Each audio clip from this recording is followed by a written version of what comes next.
Assalamu alaikum wa rahmatullah, mes chers amis, j'espère que vous allez bien. Aujourd'hui, Inch'Allah, on va continuer, Inch'Allah, le cours de la coproculture. On va entamer l'examen macro et microscopique des sels. Les échantillons de la coproculture doivent être immédiatement traités.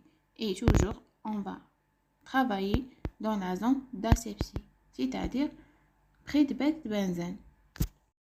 On commence par l'aspect macroscopique des sels. On note la consistance ou la texture des sels, soit liquide, molle ou moulée, et la présence de glaire puis de sang.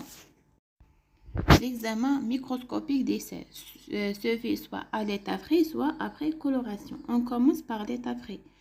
Faire une suspension homogène des sels dans l'eau physiologique et examiner entre lame et lamelle.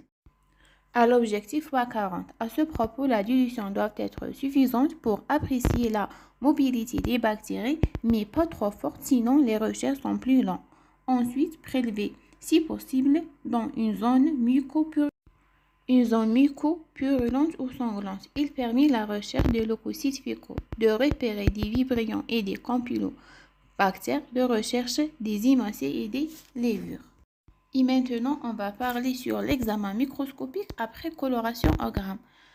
Premièrement, il s'agit d'apprécier l'équilibre de la flore en déterminant les pourcentages des bactéries gram positifs et gram négatifs. En règle générale, les grammes positifs représentent entre 30 et 20% et les grammes négatifs entre 70 et 80%.